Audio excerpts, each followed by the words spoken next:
character customization and player representation. You already know about websites like Hero Forge, Eldritch Foundry, and Titancraft. And if you didn't, you'd know about them now.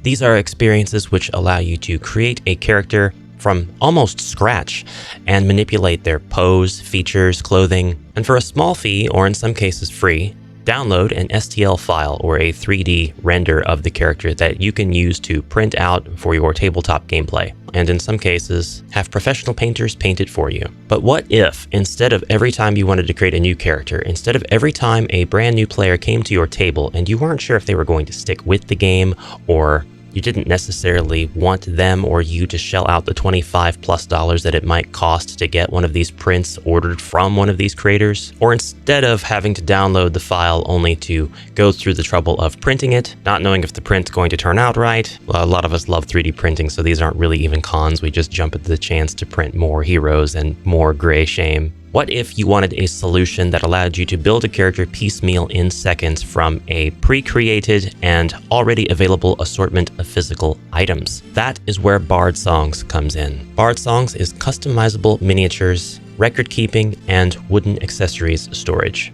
And it is coming soon to Kickstarter. I'll put a link in the description below to the webpage where you can get more information, but chiefly, it is important to know that the full set will come with 6 heroes that are pre-painted, ready to be played right away. There are 50 accessory options, 30 handheld items including weapons, spell effects, and other miscellaneous items, and 20 head sculpts to represent different races, genders, and ages. And they all come with exclusive character cards. You might wonder how this sort of thing works, and, well, there's a video to show us exactly how it does work. When watching the video, pay attention to the weapons and the accessories in each of the heroes' hands and check out their helmets and or heads. So BardSongs is a miniature character creation system. BardSongs assembly system is magnetic. That's what a lot of us modders are doing to our miniatures, but this is built into the mini, and that means you're able to change out the left and right hands of your miniature as well as its head for dynamic responsive changes to gear upgrades and character customization changes that are made throughout the campaign of your character. Rather than 3D prints, we are seeing steel injection molded minis, which is actually my preference if I have one for miniatures because it gives you the most durability, and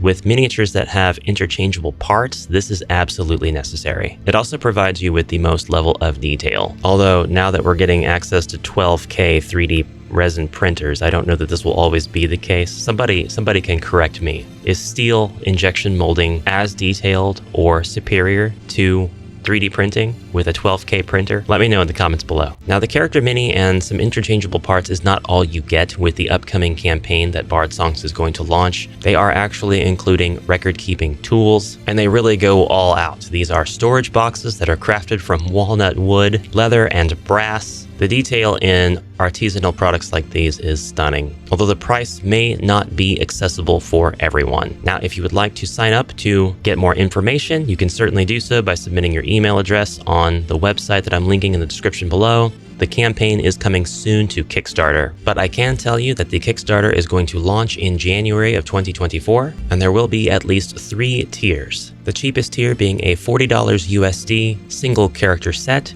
a $200 USD 6-character set, and a $600 USD all-in package. Now, I don't know what each of these things are going to come with specifically, but we will revisit this when the campaign launches, and by that time, I may have something a little bit more physical to show you. So stay tuned for that. All right, so honest first impressions. The page is here. It's pretty transparent. It does show you pretty much everything that's going to come with any given set. It shows you all of the different components that will be available, all of the heads, and all of that is really, really cool. It also shows you that all of this stuff is going to come pre-painted, and they seem to be pretty boastful of their painters and artists on their team.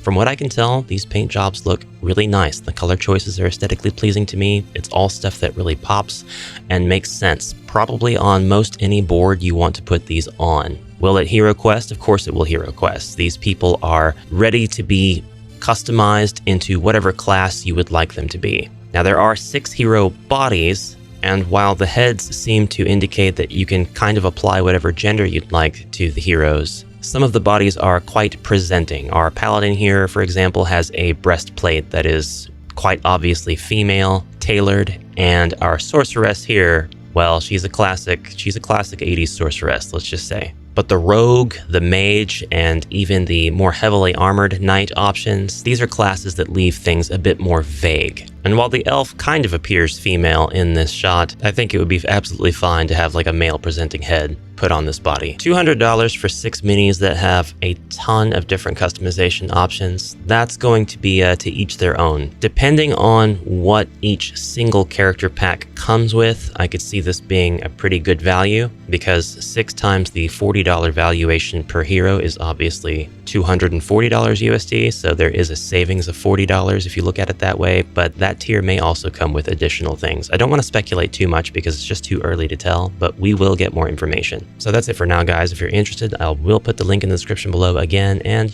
also check out Hero Forge, Titancraft, and Eldritch Foundry if you haven't already. Hero Forge is the one that charges for whatever you make, no matter what form it takes. Titancraft and Eldritch Foundry, I believe, allow you to download your STLs for free, but charge for physical prints. I could be wrong. The only one that I've actually used is Hero Forge, but they might have Black Friday deals going on even now, so I'd check them out. Thank you so much for watching, and as always, have a fantastic rest of your day, and I'll see you next time. Bye for now.